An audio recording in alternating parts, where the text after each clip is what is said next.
Hello, everybody. My name is Christian. I'm the host of the Disruptive Chef Entrepreneur Show. And I know I say this at every episode, but you will love today's guest. So, this person was recommended to me by a really dear friend. And as we started, we call it ethically stalking them and finding out what they actually do. It's amazing how she looks at food. It's amazing how she services the community. And there's something really cool about her. And you guys will find out right after this.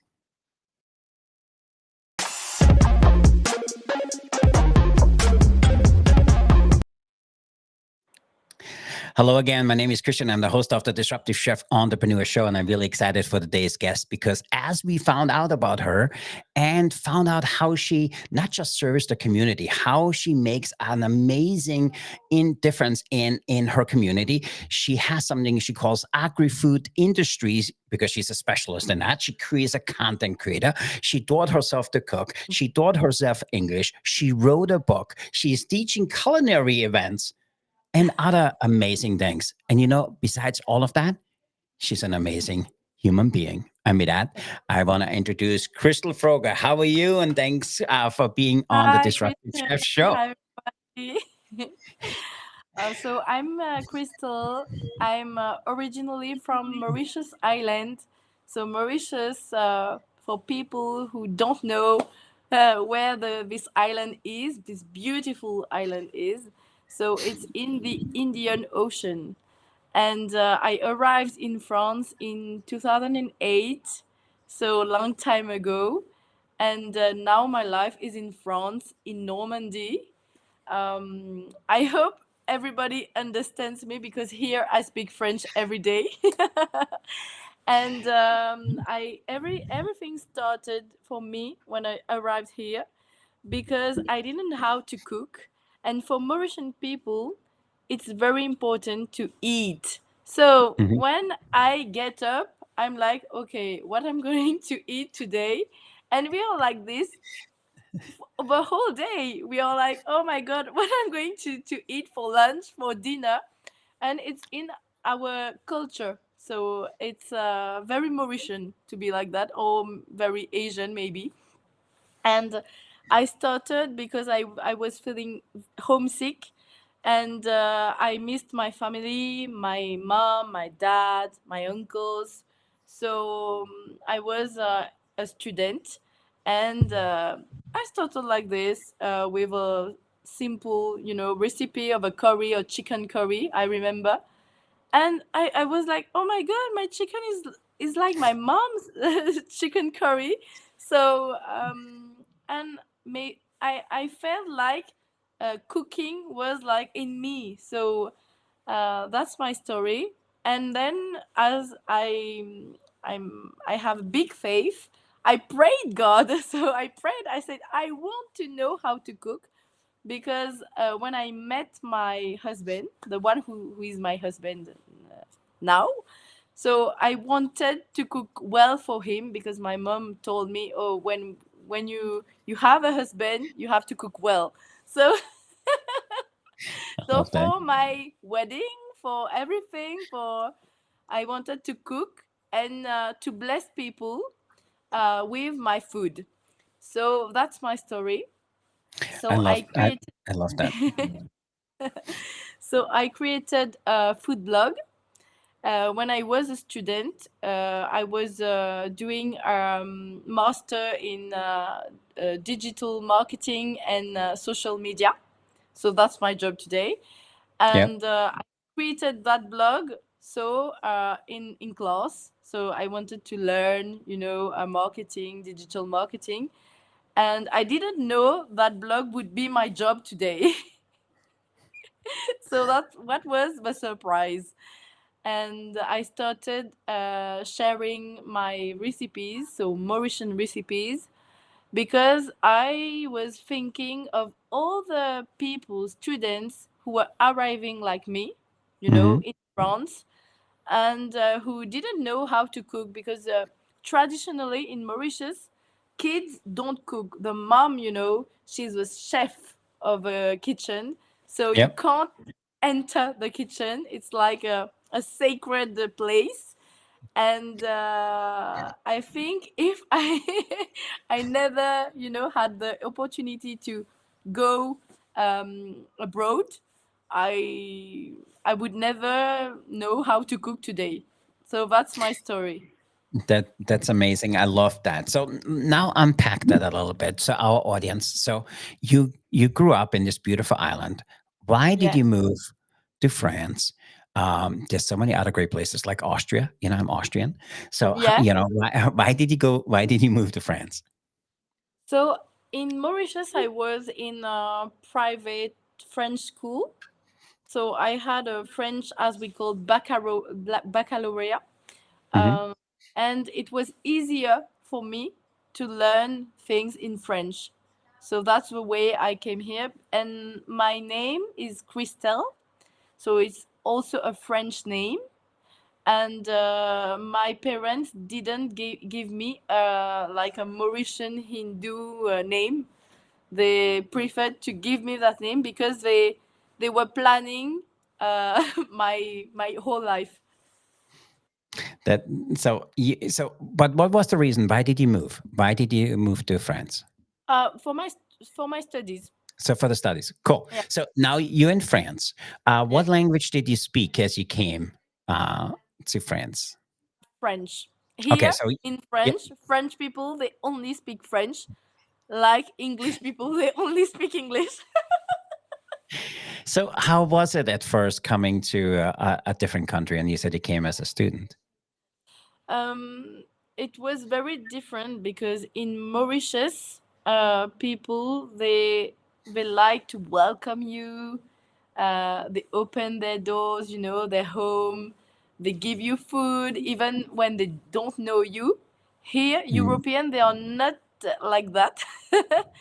I mean French people, and yeah, I think at the beginning it was a bit difficult for me. I was Mhm. inviting people, and I didn't understand why they didn't invite me. so, so it was, yeah, a bit different. I always tell the story. So my wife is, I'm native Austrian. My wife is American, and we got married in Paris. And we had our honeymoon in S Village, and we were in Avalon. And as we went to breakfast in that old chateau we stayed, when we downstairs and we spoke English, everybody else left, and we never understood why that was. They just didn't enjoy English speaking people. So for me, I know exactly what you're talking about because we were in that very same situation. And I'm a big fan of French culture. We used to work in Paris. Um, yeah, I never understood why that was such a big thing. So I totally understand that. So did you have family in Paris or in France as you moved, or were you by yourself? I didn't have family. I was Hmm. on my own, and when I arrived, I was in Bordeaux. I don't know Hmm. if you know Bordeaux, but this Yep. place is known for the wine mostly. Yep. And in Bordeaux, I was on my own. I had friends, I had and I had family, but in Paris, but it was not very, Mm. near Bordeaux. So I was on my own. Yeah. So um, you come to then you go to school for digital marketing. You write this blog, and by the way, to all listeners, if you haven't done so, you guys need to check out that blog. In your blog, you talk a lot about history and that how food can make you feel, and food has that spiritual element to it. So talk to us a little bit. How was it for you to start blogging, and especially writing about something very personal when you talk about food? When I started blogging, I wanted people to know my life, to know my story, Hmm. also to know the recipe stories because it's Hmm. important to know. In many cultures, as Asian or African cultures, we don't have transmission as European have. So we everything is oral. We don't write. So I wanted to have something different and to have a transmission for the future generations. Mhm. So I started writing like that, and it was also expensive for me to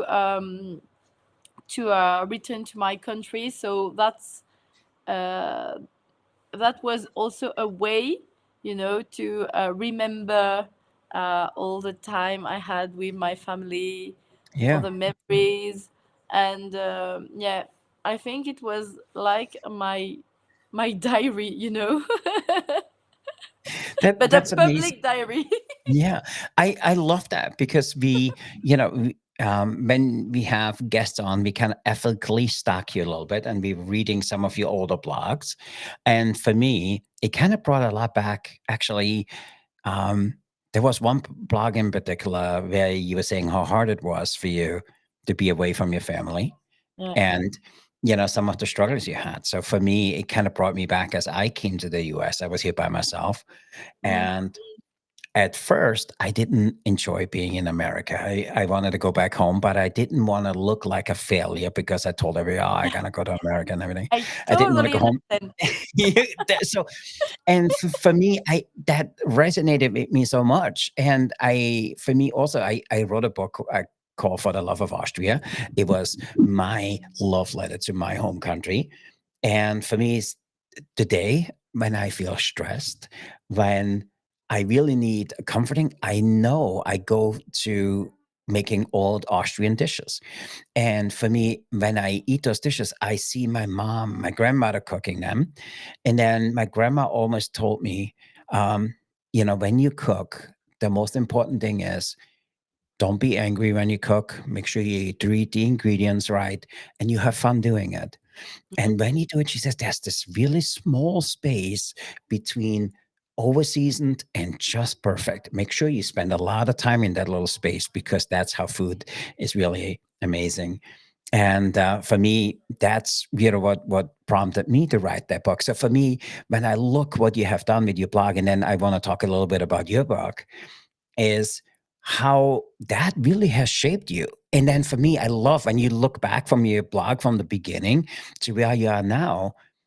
The blog started it all for you, hasn't it? Yeah, yeah. The blog, I think, was the basis of everything. So thanks to this blog, I had so many opportunities. So my book, my agency, Mhm, also I had the opportunity to go on many TV shows, and at first my parents, they didn't understand. It was like, oh my god, we sent you there to study, not to have fun. And you're having fun on a blog, you're wasting your time, you're at home, what are you doing? And I said, no, don't worry, this is a strategy. I learned digital marketing, so I can, mix everything, all my skills with my hobbies. uh that are the new, jobs. So I had to explain to this generation that it's okay, I'm going to do, things, I have something. And I think with that blog, it was a hope, you know like, and I wanted to give this to every, to spread this to every, to everybody. So to say everything is possible, when mhm, you see something, you visualize something, it can happen. mhm. I love that. So talk to us a little bit about the agency you currently have. You combined your background from the Mauritian Islands and your upbringing. You combined your digital marketing experience. You combined it with, your sense of fashion and food. So talk to us a little bit about the current project you have and what Kristel's agency actually is. So today, what I sell to my clients is that I'm multitask person. Okay, I have, I don't have this vision. I have that vision. I see everything. When I see like a product, I see everything. I see the photos, the videos, the communication on the social media. I see everything. So I see the events around the product, and I think that's a plus. That's this something I have. So I'm international because Mhm. I think when you're Mauritian, you're international because my ancestors, they were from Holland, they were from France, from England, from India, from China, So I have this international vision, and I I think love it's that. good. So, talk to our audience a little bit. How do you serve the clients? Walk us through from if somebody signs up for your culinary event, what can they expect and what do they walk away with? So my specialty is food styling. Hmm. Okay, food styling, photography, videography as well. Um, I'm also a graphic designer, so everything that is visual, and Hmm. also I combine the digital with the event. So if I advise a client to create an event, okay, I say, okay, Yeah. you should create a promotional event to sell your products. I will also imagine the digital strategy to sell this event. So everything is linked, Hmm. because there's no detail. Everything is a detail. Yeah. Yeah. I love that. So how you talk a lot about, your background between, digital communicating and event strategies. So talk to us, how did you combine it? Because there's so many different aspects you kind of bring in together, which are vastly different from hosting an event to food styling to digital communication. It's all different. So help our audience to understand, how do you bring it all together and how do you make it work? Okay, sometimes it can frighten people, okay? Frighten some clients because they say, okay, she does everything, so she does anything. She does nothing. She does nothing. So, to convince them, I think I'm okay, 34 years old, okay? I arrived here in France in 2008 and I started to work on my skills since then. Mhm. So it's not from now, okay? So it's many years, okay, of working in fashion because I was a model when I was a Mhm. student. So this brought me skills, okay? When I was a student, I was in working in street marketing. So I was on the road, okay, Yeah. distributing tracks and everything. So this gave me another, skills. Um, I because I think you can't get all the skills when you study. Mhm. Okay, life experience is the best you can have. So thanks to the TV shows, the blog, the experience of writing a book, all my workshops, cooking workshops, I experienced everything. So every aspect of what you should get when you have a brand or when you have a company. I love that. So how did that transpire into a book? So first off, I'm really interested. So what inspired you first off to write a book, and what can your readers expect from your book? Okay, what inspired me for my book and for everything is the fact that many people didn't believe in what I do. Hmm. The most people don't believe, the most I want to succeed. I love that. Because I want to prove to myself, to prove to everybody that I can do it. Yeah. Okay, because I think so many people they say, oh, they don't think I can do it, so they're like that, they're mourning like, no, prove you can do it. Go ahead. You're a warrior. I'm a Mhm. warrior. So this book, all the publishers, they told me to give up. They Yeah, yeah. said give up because Mauritian food don't doesn't have a place. Okay, Mauritian food doesn't have any interest for anybody. So I said okay, okay. I prayed. Okay. And then, the lockdown. Everybody started cooking, you know, to be interested with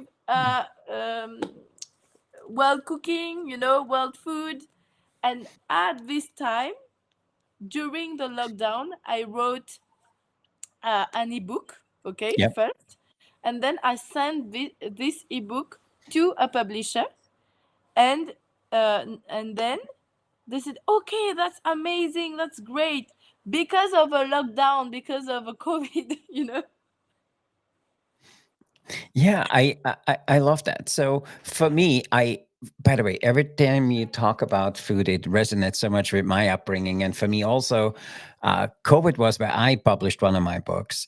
And for me, it was, I always tell everyone, you know what, COVID didn't happen to me. It happened for me because I was able to do what I wanted to do. yeah. So, you, I love, how you kind of bring all of that together. So talk to us a little bit.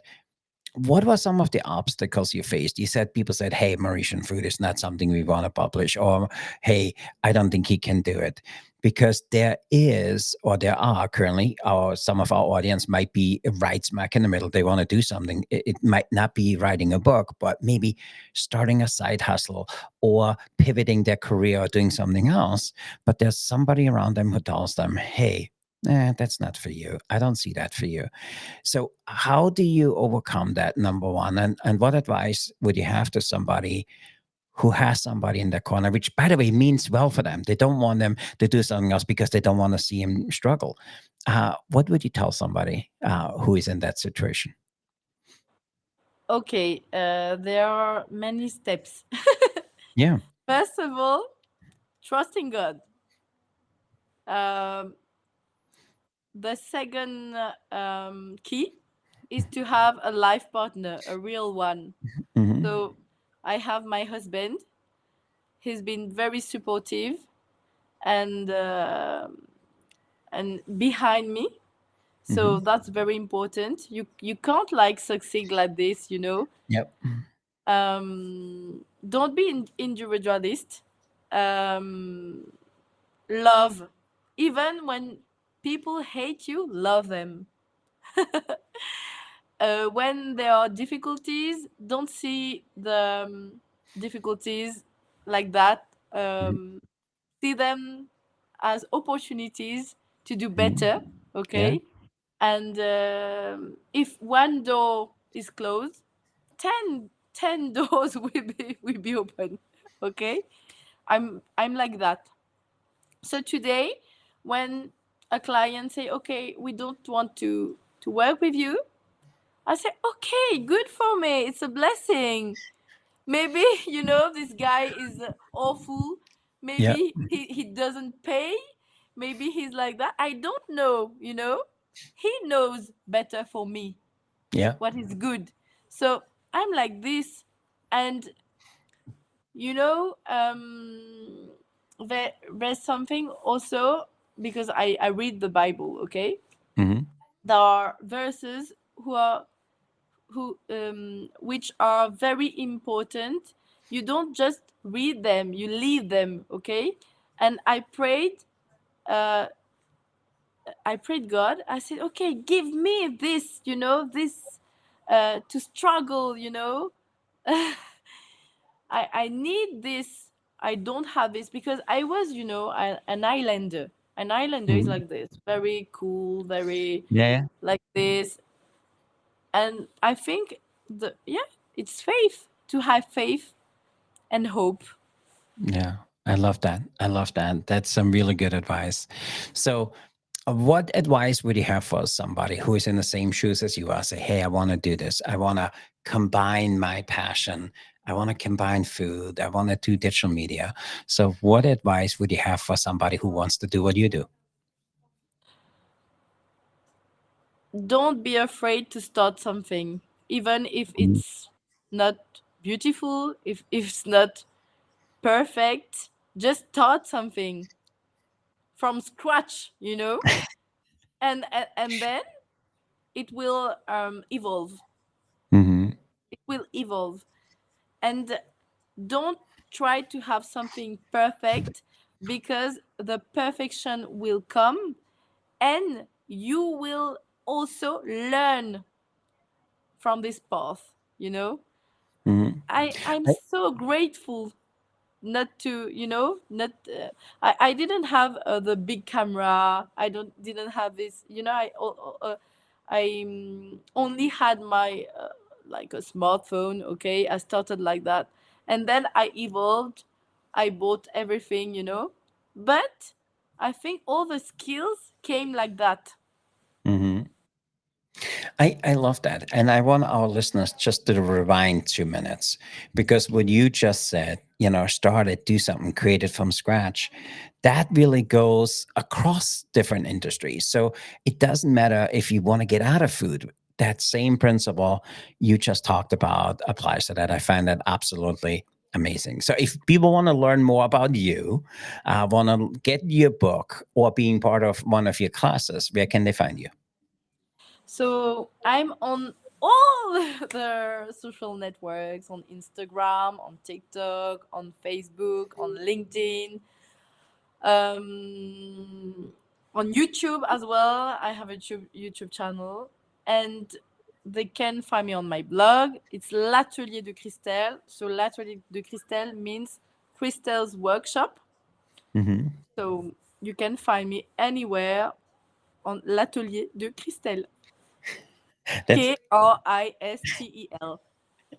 awesome. Thank you. And for our listeners, make sure you come back. We have all of the information from Kristel in our show notes. So we're going to link it out so you guys can get a little bit more behind of what she does. And you need to guys got to get yourself your hands on one of her books. And you definitely need to listen to her blog because that for me is not just life lessons.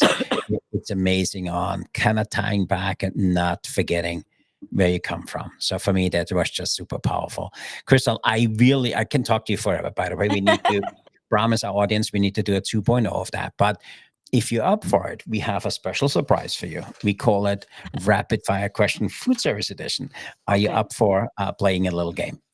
Yes, I'm up. Okay. Awesome. So here we go. So the way it works is I have 25 questions. They're brand new.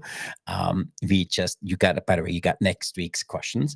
So brand new Okay. questions, 25 questions. Give me a number between 1 and 25. I read out the questions and you give us a quick answer. So you ready for it? Okay, I'm ready. Okay. Give me a number between 1 and 25. 5. 5. Okay. Should cheese be added to desserts more often? Yes and no. Or why? No. Why not?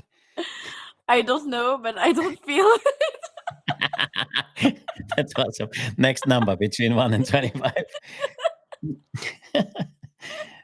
Give me another number between 1 and 25. 2. 2. 2. Should ramen noodles be legit breakfast food? Yes or no? And why?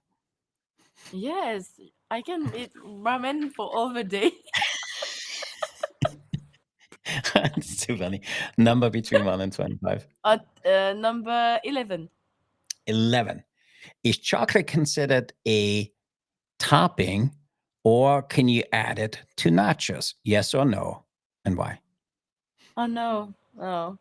No, maybe in a sauce like Mexican food, but no, no, I Okay. don't feel So it no, no. Okay, no, that's too much fusion much. cuisine. Okay, I get it. Give me another number between 1 and 25. 22? 22. Um, would you ever deep fry a salad or just to see what would happen? Yeah, Yes. I think so. I like adventures. Okay, two more. Give me another number between 1 and 25. Okay, 20. Oh, 20 is an old one, good one. Pineapple on a pizza, yes or no? Yes, because I'm Mauritian. Islander. Wait, There's a whole movement to sorry, get the sorry there's for a whole Italian movement. people. There's a whole movement to get it off. Okay, And final question. and the Give last me one. yeah, You give me you said no. Okay, yeah, one last one. So okay, give me a number between 1 eight, and 25. eight, eight. 8. Oh, if you would be a kitchen gadget, what would you be? A kitchen gadget. A blender. I can see you as a blender. I can certainly see it. Because you put so many things and then okay.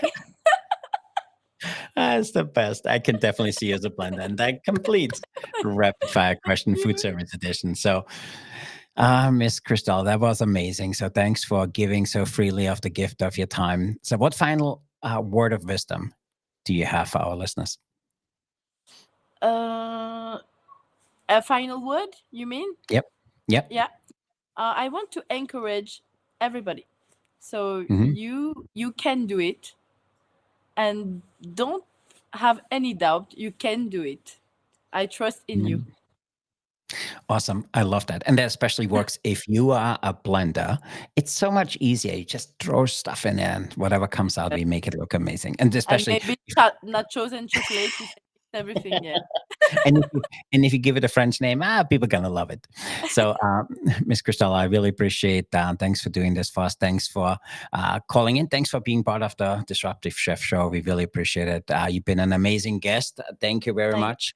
We thank you. loved having you. And to our audience, if you haven't done so, make sure you check out the Disruptive Chef Club, which is our private community where you get a behind-the-scene glimpse on all of the things we do and all future guests we have coming out. So with that, I want to say thank you for being here today. Until next time, remember to disrupt your kitchen, fire up your career, stay hungry for change. I'm Christian. I'm here with Miss Kristel. We are out of here. So we are signing off. So go out there, be the change, be the challenge, and be the chef who sets the world on fire. Miss Kristel, thanks again. And so our audience, go out there and be disruptive, everybody. Thanks for being here today.